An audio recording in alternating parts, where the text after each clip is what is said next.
Setelah sebelumnya viral dengan kegaduhannya di media sosial, ditambah dengan keputusan yang mengubah penampilan dengan tak lagi mengenakan tudung hijab, akhirnya buka suara.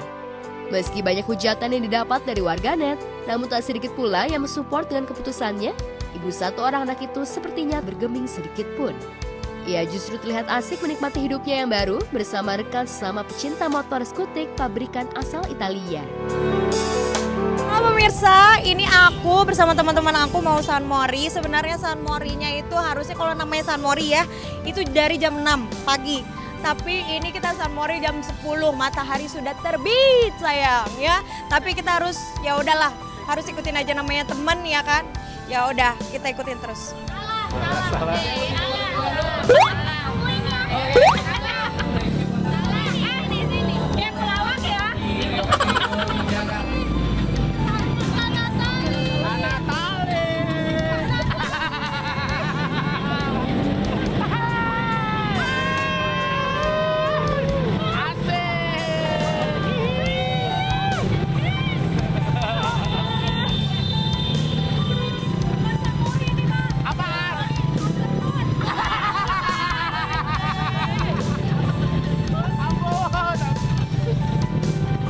San Mori ya, udah jam 10 pagi.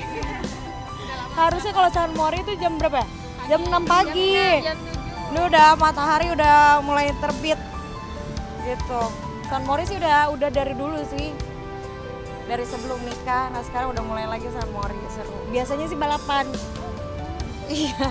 Biasanya balapan kayak apa sih? Balapan yang muter-muter donat, bikin 8, drifting. Biasanya drifting sama Akbar itu setiap hari Sabtu. Malah sebenarnya aku pengen pakai lama yang terang tang kentang gitu ya. Justru aku suka yang adrenalin terpacu gitu. Gitu, aku suka yang gitu.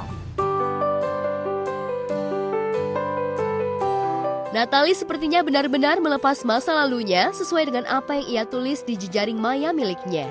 Ia ingin membuka lembaran baru dan menyudahi kehidupan pahitnya masa lalu. Pilihan untuk membuka tudung hijab itu memang sudah difikirkan masak-masak oleh Natalie. Ia sadar jika bakal banyak hujatan dan menyayangkan dengan keputusannya itu. Namun apa mau dikata, keputusan sudah diambil dan Natalie pun seperti lepas.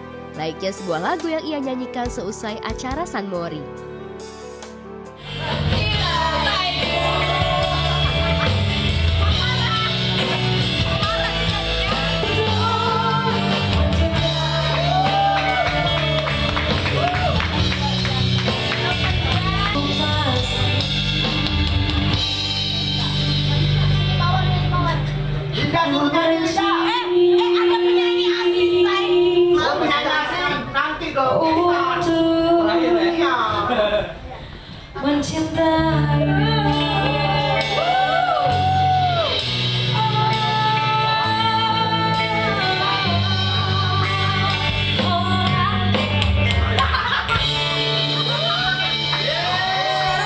Cantik sayang, semua perempuan itu cantik. Yang deketin paling itu live TikTok, ya, terus konten kayak gitu-gitu aja. Nggak ada, aku belum sempet nyari-nyari. Hadapin aja, hadapi dengan senyuman. Semua yang terjadi biar terjadi. Lama-lama kayak Saiful Jamil ya, bentar. Di sini ya saya mewakili Ajam. Minta maaf atas kegaduhan ini buat semuanya. Semoga kalian bisa mengambil pelajaran dari semua inilah, dapatkan ilmu dari semua ini ya. Jadi saya mewakili Ajam ini, mohon maaf buat semuanya ya. Jangan diperbesar lagi, jangan diperkeruh lagi. Kasihan ibu-ibu yang suka scroll TikTok ya. Jadinya mempunyai asumsi dan mempunyai pikiran negatif gitu dalam tulisan itu. Kecewa apa? Dia kecewa dengan nggak ada, saya mah nggak ada kecewaan dari dulu juga. Nggak ada kecewa. Kita saling mendoakan aja. Yang jelas sudahlah, mungkin juga udah nggak usah ujar sana ujar sini. Maafin aja lah, maafin aja kalau ada salah. Kan semua ujian ya, itu tadi. Saya ingat pesan guru saya bahwa kita hidup di dunia itu pasti diuji dengan makhluk, diuji dengan harta. Ujian itu bisa dari orang-orang terdekat juga, ujian itu bisa dari popularitas juga, ujian itu bisa dari anak, semua ujian itu perantara dari Allah. Allah jadikan mereka makhluk harta, pekerjaan itu hanya perantara dari Allah, ya. Allah tuh saking sayangnya sama hambanya, Allah kasih ujian. Tergantung kitanya mau menyelesaikan ujiannya dengan cara apa, dengan cara taat, dengan cara ibadah, atau cara apa, gitu. Tapi kan itu proses ya. Allah ingin melihat gitu, melihat dengan ujian itu mau menjalaninya dengan apa. Kalau manusia ya kalau dikasih ujian ya lelah pasti iya. Namanya di dunia kan, dunia tempat kita bersusah payah dengan ujian, berlelah-lelahan dengan ujian. Masa lalu bersama komedian Sule seperti menyisakan luka. Ia tak ingin lagi terbelenggu dengan kisah usang masa lalunya bersama pemilik nama lengkap Enty Sutisna itu. Lantas benarkah keputusan untuk menggunakan tudung hijab dulu lantaran terpaksa dan desakan orang lain bukan dari diri sendiri? Karena diri aku sendiri sih, jadi nggak ada, kalau misalkan soal buka hijab nggak ada yang perlu diklarifikasi dan nggak ada harus pembenaran gitu, jadi memang dari diri aku sendiri. Nggak ada alasan, memang udah dari diri aku sendiri. Pengen semangat aja, kembalikan Natalie semangat yang dulu gitu, maju ke depan. Iya, emang aku dari pabrik Mama Maria Magdalena. Kalau untuk urusan masalah hijab dan tidaknya kan itu urusan dia. Toh saya juga nggak menyuruh dia untuk berhijab, kan gitu.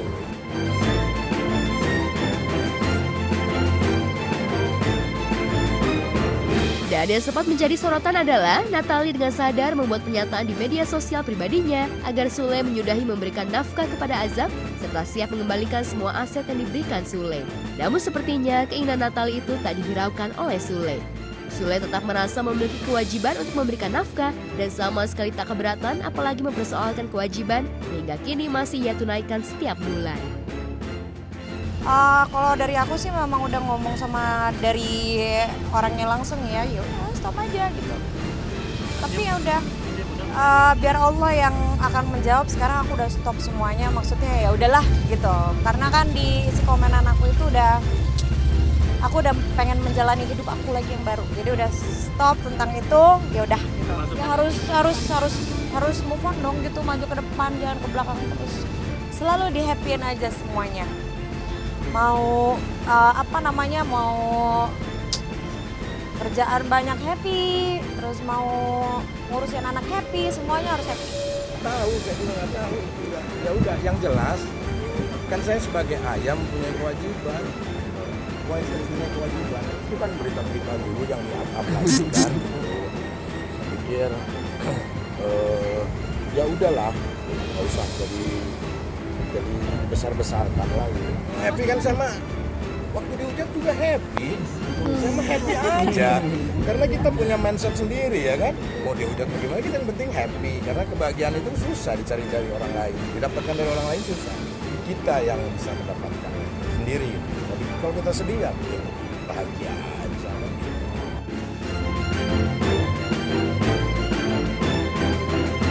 Ya, keputusan Natalie untuk menghentikan uang nafkah anak dan mengembalikan mobil bukan tanpa alasan.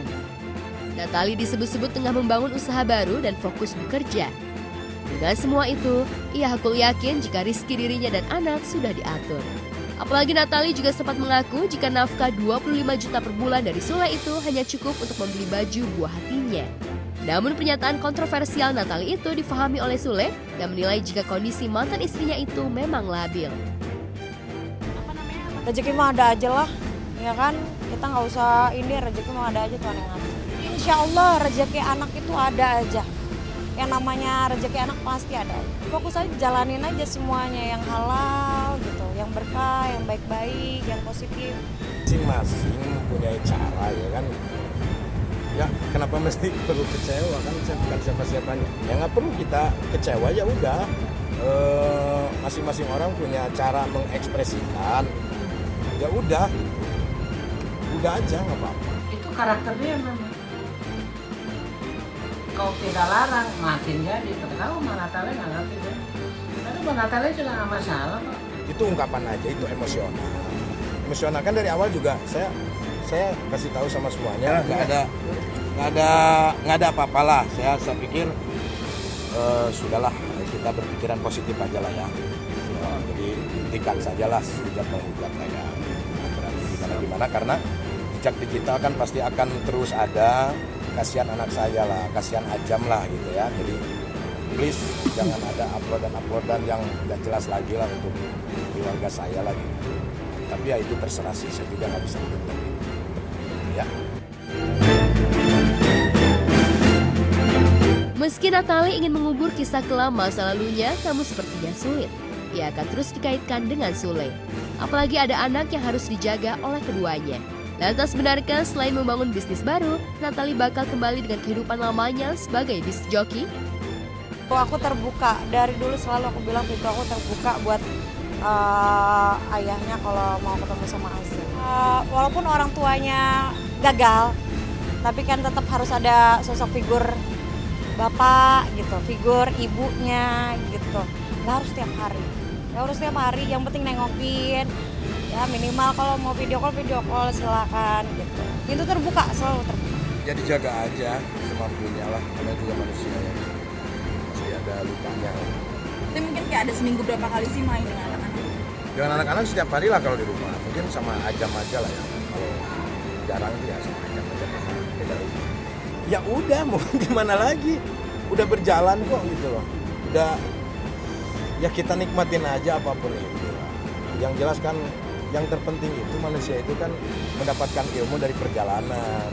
Kuatnya saya, kan kuatnya anak-anak saya, kesabaran kan gitu.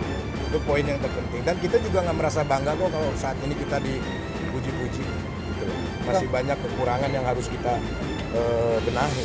Harapannya jangan ada potongan-potongan video buat kalian semuanya ya, gitu ya. Potongan-potongan video yang mengakibatkan orang itu berasumsi karena netizen itu cepat banget dengan thumbnail dan judul. Terus janganlah disambung-sambungkan.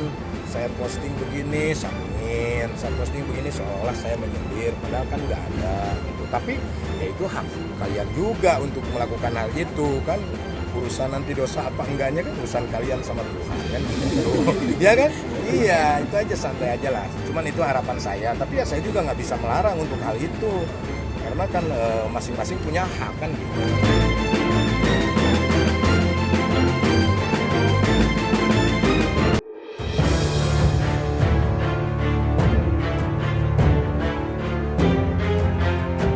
Di tempat terpisah, kisah pilu terjadi di Kabupaten Kuburaya, Kalimantan Barat. Seorang ibu rumah tangga berinisial FY ditemukan tak bernyawa saat menjaga anaknya yang tengah sakit di puskesmas Ambawang. FY ditemukan tugas puskesmas dalam posisi duduk di bawah lantai dan bersandar di depan lemari. Di sekeliling tubuh korban ada nasi yang berserakan di lantai. Disinyalir sebelum menghembuskan nafas terakhir, FY tengah makan. Kalian juga sedih banget lagi. Nyender di tembok ya, kayaknya itu entah kecapean atau apa gitu. Aku juga seorang ibu gitu ya, kalau ngedenger anak sakit kan kadang-kadang kita udah panik duluan gitu.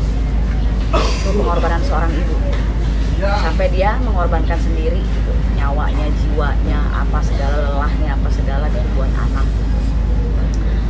Makanya yang jadi anak itu yang orang tua tuh harus harus benar-benar berbakti. Karena kalau orang tua mah sudah tidak diragukan lagi. Karena kalau orang tua tuh ke anak tuh udah pokoknya mah udah segala-galanya lah.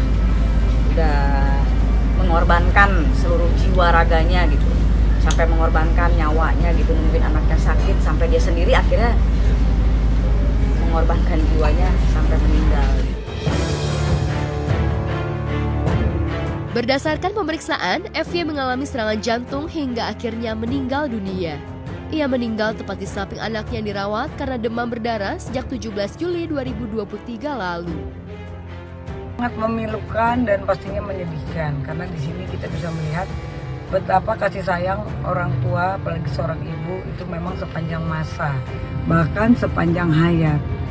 Saking sayang sama anaknya, dia sudah tidak memikirkan lagi kesehatan dirinya dan sampai-sampai mungkin karena keadaan lelah, menunggu anak yang sakit cukup lama, belum lagi mungkin karena biaya terbatas, biaya ekonomi yang mungkin harusnya dia juga keadaan tidak sehat, terus dia juga berobat ke dokter, tapi dia lebih mementingkan nasib anaknya.